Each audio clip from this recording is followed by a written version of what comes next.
What's going on, ladies and gentlemen? Welcome to another episode of Chicago Bulls Central. We are back with a live after show after a great ending. I'll say the ending to that game was great and nail biting, but that game as a whole, I don't know. But I got my first guest on this channel. We got the host of JuJu Knows Hoops. What's going on, bro? Hey man, what's going on, man? Man, listen, this game gave me some great beard hair. That's for goddamn sure. That's Woo. all I got to say with that, man. Man. Um, and we were talking a little bit before we aired, and the Bulls have been winning, so it very much has come off like possibly like I front run with the Bulls, right? And just admittedly, but we gotta talk about everything that went wrong in this game, bro, and just be honest with it. The Knicks outplayed, outclassed, outcoached, and I don't care about like the fact that they came on and pushed it closer towards the end of that game almost doesn't matter to me because the way that they played, they almost didn't deserve to win that game. Just being honest, man. What were your thoughts overall about the game? Yeah, overall, my thoughts about the game. Yeah, the Knicks just outplayed us tonight. They came with a mentality that was just too aggressive and assertive, especially on defense. And I mean, they were knocking down a ton of shots. I mean, Derrick Rose off the bench. RJ Barrett also had a great night Sure. as well. Aaron Fournier, Kemba Walker as well. Kemba Walker actually had this is probably his best game of the season. So I'm looking at the Knicks, man. They came out with a chip on their shoulder, bro, because the Bulls been making a lot of noise, that they're 4-0 and stuff. So the Knicks came out ready to play. Yeah, for sure, for sure. The Knicks played like a team that had already won last season, right? Whereas we're still trying to figure it out. They very much came into this game with a game plan. And like I was telling you before we actually started airing live, is that the biggest problem because like the Bulls kept getting close, and then the Knicks would march back, and then you even going into halftime, you thought, okay, with some adjustments, maybe a player getting hot on the Bulls side, some of those things could change. It didn't happen. Like Tibbs completely outcoached Billy Donovan in this game. His defensive scheme to just force the ball out of his players' hands, and then also I think we got our lack of length and shot blocking and rim protection definitely got exposed this game. When you look at some of the second chance points that they got, Levine being frustrated, there was a lot of different narratives on why the Bulls did not win this game and weren't really in this game besides some stretches for the most part. But I think it all boils down to um, the Bulls are still learning how to win, and I think between the preseason and the 4 games this season, we of course get caught up in it. But this was one of those games where it seems like we failed on all facets, and it also seemed like Levine was out for longer stretches than I remember him being in any other game. Now maybe that's just me because in the back of my mind I know he's dealing with that thumb injury, but maybe that's also a thing. What do you think about that? Yeah, I totally agree. Zach LaVine, the way he was playing them, especially in the first half, you could tell he was kind of stagnating his minutes a little bit. So Yeah, yeah, they weren't playing Zach LaVine fully unleashed, and but it's crazy because he actually had a great game, being that he had a bad thumb on his left hand. But yeah, overall, the Knicks also rebounded the Bulls as well, and that's the biggest thing that comes to winning. You can't win if you're getting out rebounded and giving up a ton of second chance points. So you mentioned it earlier when you mentioned the interior defense. So we got to get guys blocking out and going up for rebounds so we can actually stop those second chance points from happening. for sure. The Bulls were out rebounded by 12 rebounds tonight, which was big. We finally got to see Tony Bradley in the game, and what I will say is that even seeing him play in the little minutes that he did play, it makes me even question even more why he hasn't been out there. Like I don't know if it's still been an injury thing or not, but his length almost immediately when he got out there, I guess because we hadn't had any real rim protection in this game and we needed it, but it was felt almost immediately. Like he didn't play a huge amount of minutes. He ended up playing only 6 minutes, but in those 6 minutes, he was +1 in the game where we were down by double digits most of the game when he came in. But it just really him being out there changed a little bit. And then considering that we got this injury from Patrick Williams, we don't know what's going on. I believe it's his wrist now. So Patrick Williams has dealt with the ankle, a shoulder, and now a wrist. Just 5 games into the season. But what do you think the Bulls need to do with that front court rotation? Also, Alize Johnson again only played 3 minutes, and I did a preview video and I said he may be a big key to this game. Didn't play very many minutes at all. What do you think about that? Right. I don't know why Billy Donovan isn't playing some of the guys off the bench, especially like Javonte Green. I was one of the advocates going into the season that said Javonte Green should be starting because he brings a lot of energy, he brings a lot of effort, and he knows how to rebound the basketball. Something that P. Will has struggled with since he's came back from injury. But yeah, Billy Donovan, he needs to play some of these guys off the bench like Tony Bradley. Like you said, he came in the game and instantly impacted the game, even though it was on a minimal level. You could just tell his length affected shots at the rim, and that's what that's what the Bulls defense really needs, because Vooch doesn't really bring that ability.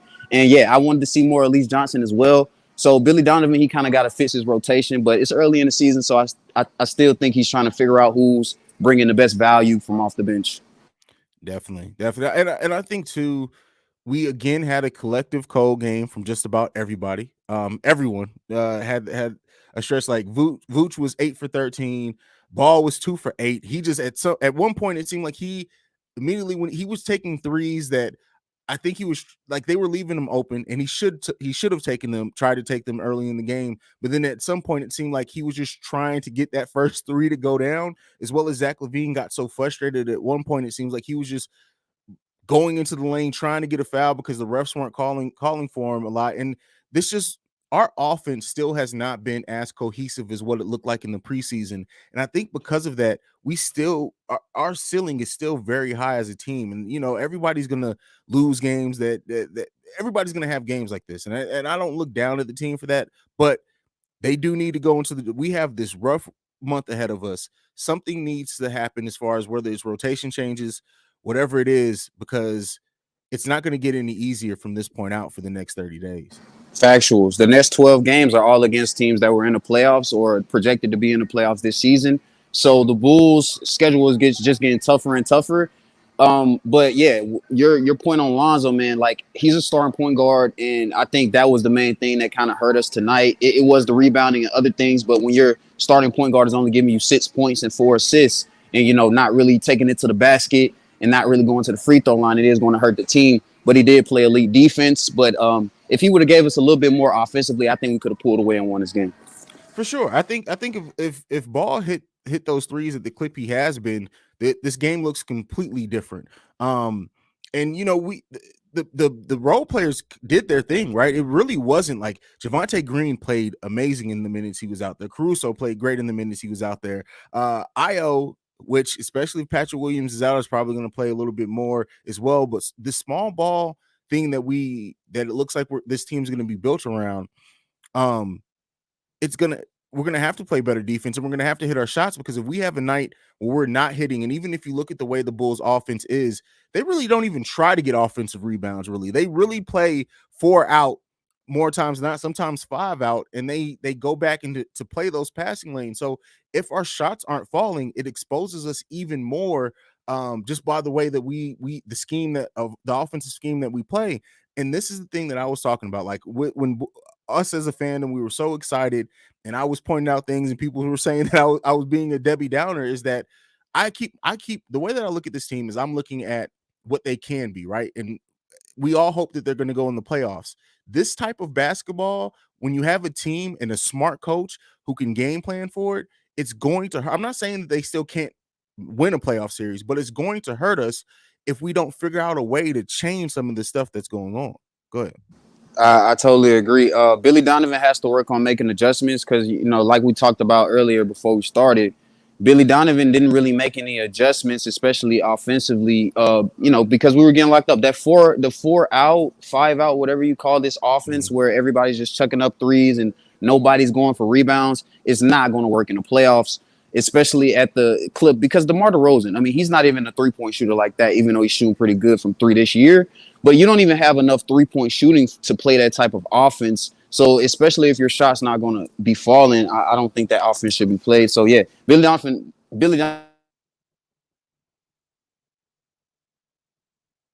Not sure what happened with Juju's audio there. Juju, if you can hear me, we can't hear your audio. Yeah. Can you hear me again? Okay. Yeah. But all in all, Billy Donovan really needs to work on his rotations and needs to work on his mid-game adjustments, because when it gets to the playoffs, this isn't what's going to cut it. Like we're going to have to gang rebound more because we're an undersized team, and the 4 out type of offense where everybody's just shooting threes, I don't think is going to work because we don't have enough 3-point shooting, in my opinion, with DeMar DeRozan. So even Lonzo is kind of inconsistent, but I think it's on Billy Donovan though. Yeah, for sure. This is this again. The players did not play up until their standards, but the coach didn't either. And I think that's something that we don't talk about enough. And not that I'm down. I love Billy Donovan as a coach, and I think overall he's going to get this team to where they need to get to. But I don't know if it's the personnel.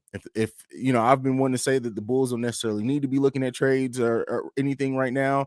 But this game, I don't want to overreact from one game. Let's see how they make it the next 3 or 4 games before I really start talking about something like that. But Kobe isn't coming back anytime soon. And we got a couple of comments in the chat about Kobe White. And the thing is that Kobe isn't going to be an option until middle of November, beginning of December. It's just not going to happen. And then even then, Kobe doesn't solve the protection at the rim thing. Now, Tony Bradley may, right? We need to see more of him.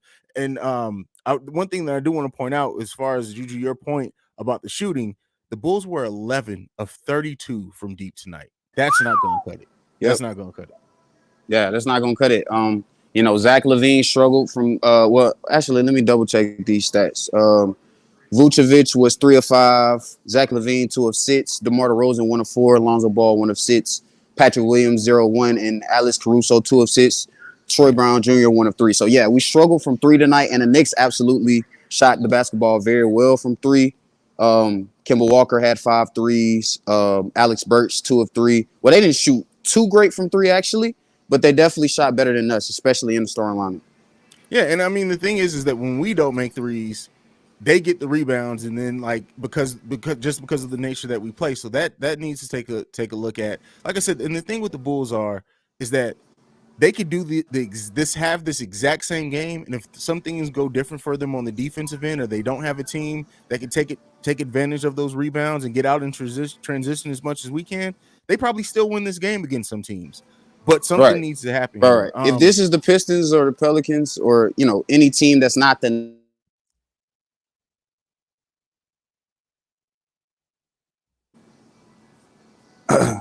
Hello, can you hear me? Yeah, I can hear you now. You faded out there again. Yeah, my bad. But with the I forgot what we talking. We talk about the 3-point shooting and things of that nature. So with the offense that we play, and for the fact that this was the Knicks, and the Knicks are a really tough team, they're a really hard coached team. You're definitely right. If this was any other team in the league that wasn't the Knicks, or just a team on similar or a team on similar ability of what we played, like the Raptors, maybe we would definitely have won this game. For sure. One of the things that and this tends to be a conversation that pops up in at least on my page a lot, and we're getting comments that Lonzo is not playing point guard out there, and I've talked about this a little bit before too. I think that if anybody thinks that Lonzo Ball on this team is going to be the traditional Chris Paul type point guard where he takes the ball up in half court, if it's not in transition, it's not going to happen on this team. It's not. That is DeMar's role. That's Vucevic's role. It's not going to happen with Ball. That is not his role. So even then, traditional point guards in that nature are few and far between nowadays. So if we're looking at Ball is not a point guard because that's not the role he's playing, it's not going to happen for him on this team. What do you think? Right, I totally agree. Lonzo Ball, now I do think some of the attributes he brings and some of his skill sets at being, a positive passer and a positive ball handler, that he can play point guard some of the time. But for how good LaVine is at finishing at the rim, handling the ball, and this year his playmaking has improved to another level, he has to have the ball in his hands, and so does DeMar, because we know DeMar can also play make at a high level as well. And like you said, Lonzo Ball isn't the traditional half-court point guard that can, play in the pick and roll, 24/7, get to the rim. Another thing that really worries me about Lonzo Ball, doesn't get to the rim, doesn't get to the free throw line like a traditional point guard. So with all of those things, I mean, he's better off for this team's success playing off the ball and, shooting threes. It's just about, can he hit his shots? And tonight he didn't hit his shots. Well, and that's I think Lonzo has the potential and the ability to probably play point guard in the half court. I'm just saying that with the makeup of this team, that's not what he's going to be doing, because if you look at it, would you rather have DeMar having the ball in the half court and having Lonzo float out there to shoot threes, or would you rather have DeMar out there shooting threes? And I'm gonna want Lonzo shooting threes over DeMar every day of the week, because I don't care how good DeMar's been shooting this season. I trust Lonzo more with taking those shots. Now, the case can be made, well, should this team evolve to that point? And like I said, I don't think that Lonzo lacks the ability to do it. Even with you, with the point that you said that he doesn't get to the rim the way traditional, he gets to the rim, but he gets to the rim and looks to pass. Like Right, and he doesn't, like, there's times where he has opportunities for layups at the hole, and he makes these passes because he's a great passer, but it's right, like, take that shot, like take the damn shot. So right.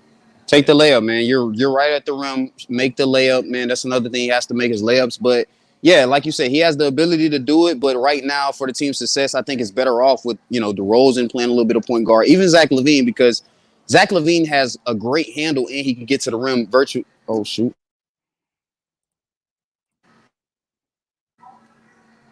yeah.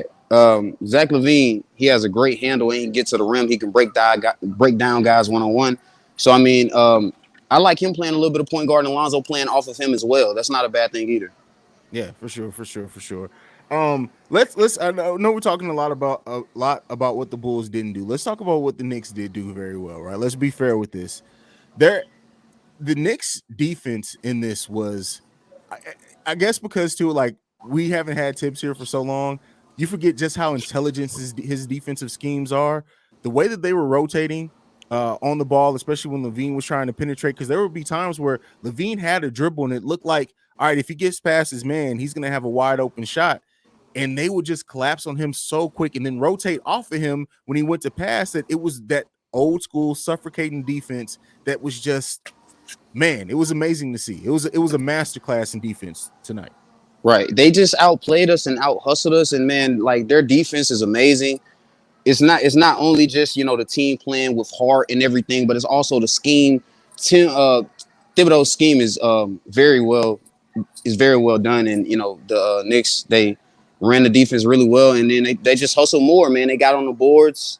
They did a lot of things that the Bulls should have did to win the game. They did a lot of the little things. And even still, the Bulls almost won. So, Yeah. but the Knicks overall, they played really well, man. Yeah, the Knicks played great. This is going to be the matchup that every game is going to be amazing between these two teams, and this has all the makeup of a rivalry. Considering it's our old coach, it's our former MVP who got MVP chance tonight. Shout out to Derrick Rose. Every game that the Knicks and Bulls play, like the Knicks and Bulls both being good again, having a rivalry, if it develops into that, is going to just be good for the NBA and good for the fandoms as well. Yeah, hello, can you hear me? Yeah, yeah, Yeah, totally agree. The Knicks and the Bulls being a rivalry is such a great thing for basketball, man. Games like this, and even if they play in the playoffs, is such good basketball, especially when both teams are just playing their heart outs, man. And I understand that the Bulls, they lost the game, but I love their tenacity and their heart to fight back at the end, man. I'm glad they didn't give yeah. up. So those are one of the positives that I'm looking out at this game. So I love that about the Bulls tonight.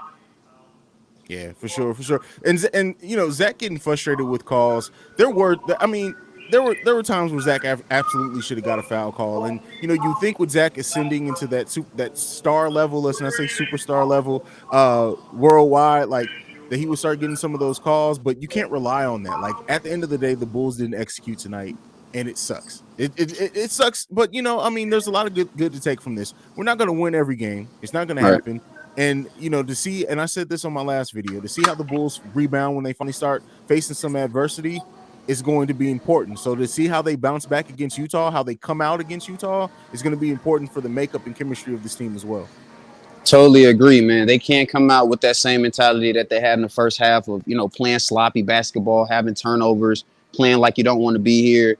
You can't have that mentality going into Utah, because if you do that, you're going to get blown out in the first half. It's not going to be like against the Knicks, because the Utah has the #1 defense in the league this year, and they've had one of the better defenses, in the league since Rudy Gobert's got there. So it's going to be really tough against the Jazz. So we just got to come out with a mentality that we can win and, play tough, man. Yep. And to all the talk about the Bulls front court depth, Julius Randle was only 3 for 11. He did not kill us. Julius Randle is not what beat us tonight. It was the team as a whole. And so, yeah, Bulls got some positives to take away from this game, and hopefully they rebound well. But that's really it. Go ahead and shout out your channel, your social media, anything else, so everybody can follow you. Yeah, man. Y'all can follow me, subscribe to my channel at JuJu Knows Hoops, man. I go live on my uncle's channel, the Pope B Frank. We go live every morning, 11:30 Central, 12 p.m. We talk about the Bulls. We talk about a lot of things around the NBA. So yeah, man. Yeah, definitely go out and check them out. We're going to be doing these more often after games when our schedule allows. So be looking for these live after shows. I'll still drop my video tomorrow talking about some of the key things from the game as well. Thanks for joining me, man. And everything. I really appreciate that. It was our first time working together, so it's definitely dope. You know what? Before we go, let's go to some questions because we are getting some questions, Mm, and people do want them answered. I don't want to leave anybody hanging. So yeah, hella let's see. questions. Yeah, definitely. So one of them, Derrick Jones Jr. Mm. Natty Kush is asking about Derrick Jones Jr. Why doesn't he get more minutes? I believe he's banged up, right? Like I think I feel like I heard or read that somewhere that he's dealing with a nagging injury. That's why he hasn't been playing much. Let me double check that right quick. But Yeah. I like Derrick Jones Jr. I like what he brings, but I don't know if his skill set is necessarily would have helped us win this game exactly. Because I mean, a large part of why we lost this game was because we got out rebounded and we got out hustled. But that's one thing he does bring is hustle. But he's not really Mhm. a great 3-point shooter. He's not really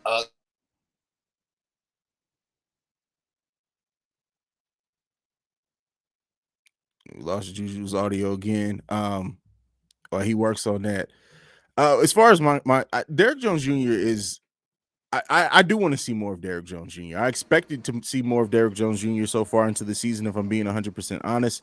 I don't know why we haven't got, like I said, I think I saw something about an injury with him, but even if that's not the case, I don't know if he would have impacted what we needed to change in this game, so to say. But with that being said, like there's been a lot of questionable minutes as far as how the bench players, the fact oh that yeah, he's in a cleared to game like play. this, the game like this, Alize Johnson didn't play very many minutes. Right. Tony Bradley was clearly available and he played only 6 minutes. Like we needed that length. I know Javonte Green is going to get his minutes. Troy Brown Jr., he does some things out there, but then really sometimes to me, when it's all said and done, it's like, all right, it was a flash in the pan, but to me, I don't see anything that Troy Brown Jr. has done to say that Derrick Jones Jr. shouldn't get a chance at those minutes. What about you? Yeah, I agree. Troy, the only thing I can say, Troy Brown Jr. has had games where he's hit threes at a decent Mhm. clip. So if he can hit threes and go out there and hustle, I do think he should get minutes over Derrick Jones Jr. because Derrick Jones Jr. has struggled with his 3-point shot much of his career. But I definitely agree with what you're saying. If Troy Brown Jr. isn't really giving us anything except like 3-point shooting, Derrick Jones Jr. needs to get an opportunity on the court. For sure. Let's see. Got a comment from Best Impact. I do not see a solution on offense unless we put the ball in Lonzo's hands. Uh, Yeah. I don't necessarily agree with that. Like, I'm not saying that Lonzo hurts. Like, let me be clear. I'm not saying that Lonzo hurts us any, but I'm saying that there are a lot of solutions that we could have without necessarily overly putting the ball in Lonzo's hands. What do you think about that? I totally agree. Yeah, this offense, the way the offense is ran and the personnel you have on this team, you don't need to run the ball through Lonzo every 2 seconds. Like with DeMar DeRozan's playmaking capability, also with Zach LaVine, you need to get those guys going and put the ball in their hands because that's what they're used to. They're used to having the ball in their hands. But I do agree with you, guy, in the comments. I do think Lonzo Ball should be playing a little bit more point guard and initiating a little bit more. Mhm. But I mean, if he's going to have games like tonight where he doesn't drive to the rim and look to finish, or he doesn't look for the mid-range shot when it's open and he's playing passive, you can't have him out there playing too much point guard with guys like Zach LaVine and DeMar DeRozan on the court. It's not going to work. And I think also like Ball's impact. Once our shots start falling, Ball is going to get an extra 2 or 3 assists a game easily because there's times where he does get people shots and we just haven't been hitting them. But then on top of that, if the times that Ball does get to the rim and he does these great passes because he has great vision, but if he just takes the shot, we're looking at another probably 4 to 7 points a game for him in Right. those cases. So like with those averages going up, so like I said, I understand the thought that why doesn't Ball run more half court offense. It's just not going to be, as long as DeMar DeRozan is in this starting lineup, it's not going to be Ball's role. Right. It's just not going to happen. So I don't spend a lot of time thinking about that because I knew coming into the season that was not going to be the case with this team. Right. And that was one of the things that a lot of people thought about Lonzo Ball coming into the season. They said, he was going to be playing full-time PG. I was voicing my opinion. I'm like, I don't think so because you have a lot of playmakers and ball handlers on this team as well. Plus, those guys can get a bucket when they need to. So those guys are going to have way more value with the ball in their hands than Lonzo would on this team. So it sucks for Lonzo because, like you said, if DeRozan wasn't on his team, I think he would be getting way more playmaking point guard duties. But for the simple fact that DeRozan is on his team, it's just gonna it's not gonna work, man. Yeah, for sure, for sure. One more comment. I think this is an interesting thing to talk about. Josh Simmons. I want to see more pick and rolls with Pat Williams and any of our ball handlers. What do you think about that? I totally agree. Patrick Williams, it seems like he works well in the mid range. So if you can get him to roll into that elbow, get into his spot, I think he can knock down that shot. Oh, we lost JuJu.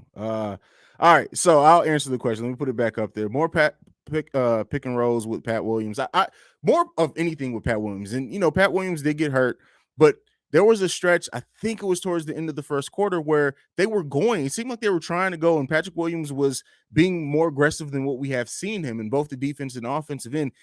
We need to see more Patrick Williams as it fits the offense, as it fits the team. And I think that that's definitely going to help his growth, but also help add some more versatility to us. Look like we have JuJu back. But that's my thoughts on Patrick Williams. Yeah, my bad. Glad to see you back now, man. Go ahead, finish your thoughts on Patrick Williams. Man, I love what Patrick Williams is doing when he's aggressive, when we can get him into his spots on the elbow and into the paint with his floaters and his mid-range shot, because to me, that's the most valuable thing to his game, especially when it comes to scoring.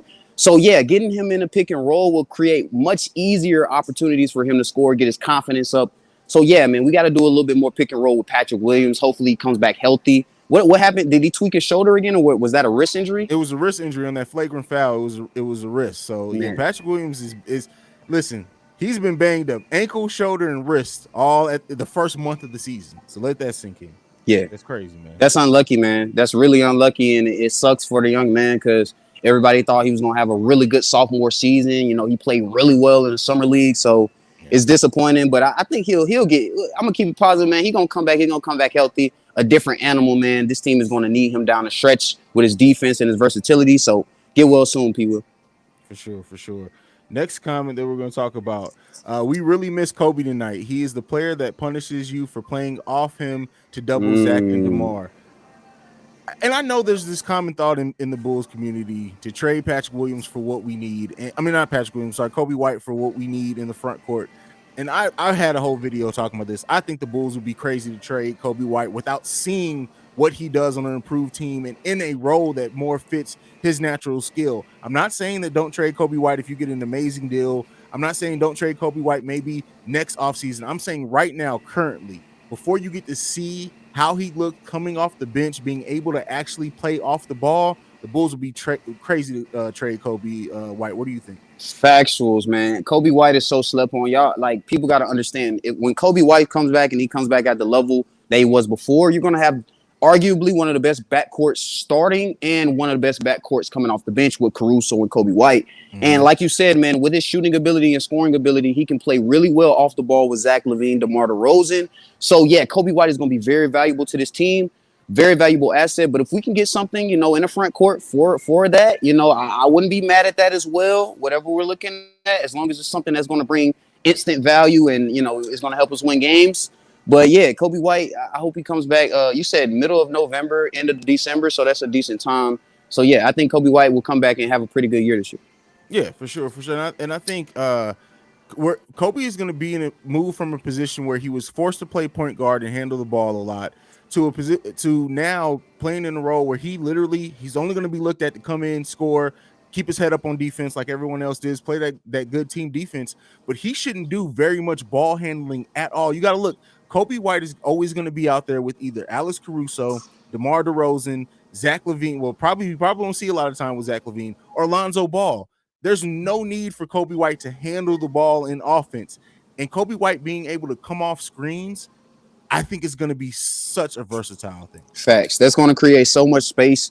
And especially like when you have a guy like that can shoot and play off the ball, running off screens, that's going to create so much space for scores like Zach LaVine, DeMar DeRozan to get one-on-one opportunities. And even if it's vice versa and you have to double team Zach LaVine or DeMar DeRozan, Kobe White with an open shot, man, that's going to be a very good look. So, yeah, Kobe White come back to this team is just going to make us even stronger. Yeah, because you got to look at it like they left Lonzo Ball open tonight. If you at times, if you take that in some of those stretches and you have Kobe White out there with Zach LaVine and DeMar DeRozan, you can't leave. Kobe's first. If he's being mobile out there, you can't let anyone be off him because if he gets going, it's going to be a long night for the opposing team. Right. He's a microwave, man. You can't leave that dude open because if he sees one ball go in the basket, he might just hit 3 or 4 more threes. And tonight that would have really helped us because I mean, after really the first three, Vucevic, DeMar DeRozan, Zach LaVine, nobody else scored 20 points or even 16. So we're going to need that fourth guy to step up consistently and score the basketball. Sure. So with Kobe White, man, that's what we're missing right now. For sure, for sure. Chat, I'm gonna leave it open a couple of more seconds for anyone to get in any extra comments they want us to comment on before we go. We have a Knicks fan in the building. Shout out, your team won. We're not one of those hating ass channels, so we're not gonna do that. You guys won and you deserve to win. RJ Barrett is the Darrell Revis of the NBA. Come on. What? Are you kidding me, bro? I mean, I'm taking Tyler Hero over RJ Barrett 10 times out of 10 in the draft. So I mean, what are we talking about here? Don't do that. Oh man, come on, bro, man. I mean, I love the irrational confidence in your team. You should have that pride, but damn, man, come on, bro. Yeah, man, you gotta chill. The Knicks are back, man. It's bro. I'm so happy though because the Knicks and the Bulls and the Nets, all these teams, man, are back, and the NBA is back now. So I'm happy for the Knicks. I'm happy for the Bulls, man. The NBA is looking so entertaining this year, man. Absolutely, and the East is. I'm not gonna say the East is wide open, but outside of those top like two, probably three teams in the East, it's all open as of right now, and it's gonna be fun to see.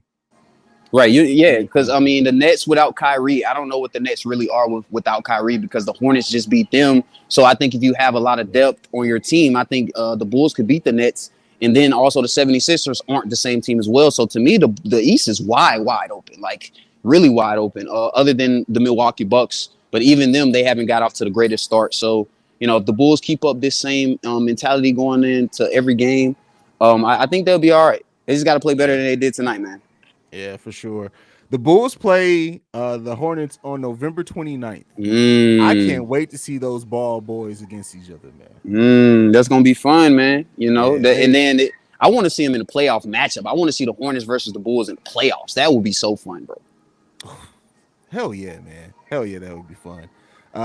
We got a Knicks fan gave us a shout out to Chicago. We appreciate that, man. Fun, man. This is all fun. Talking about basketball is fun, man. I don't know if JuJu, if you got to see my channel. I had to roast the Raptors fans after we played the game because, like, I had Raptors fans in my comments, bro. When I say like how the Knicks fans are in the comments, and it's been cool, right? They just show confidence in the team. The Raptors fans came in my comments and were like, "There's no world in which the Bulls beat the Raptors." This. So I had to roast them. Like in the follow-up video, I was pulling their. I had to roast them. But the Knicks fans have been cool. Like I know the Knicks fans have had a long stretch of deserving better teams than what they have been. So I have a lot of respect for the Knicks as a whole. I love Julius Randle as a player. You guys got Derrick Rose as always, and Kimba's heart, bro. Like if you took Kimba's heart out of his body and put it in a player that was like 6'8", 6'9", that should be crazy, bro. Because Kimba plays with such a heart. It's just amazing, man. Yeah, he played amazing tonight, man. I love what Kemba Walker was doing. I love his story because, you know, a lot of people said he wasn't going to be good anymore because, you know, the injuries and stuff. So to see him come out this year balling, man, I'm happy for Kemba, bro. For sure. All right, man. Any other parting thoughts, man, or anything before we go? No, man. I appreciate everybody for pulling up, man. Yeah, I would love to do this more often with you, bro. This is super fun talking about the Bulls, chopping it up, talking about basketball, man. So, man, I'm glad everybody pulled up and showed support, man. Shout out to everybody in the chat, man. Shout out to you, Haize, my guy. Anytime, man. And yeah, thank you for all the support. Like I've started the channel 2.5 months ago, bro, and the growth is crazy. Yeah, that's it. 2.5 months. We passed 1,000 in 2 months. Yeah, man.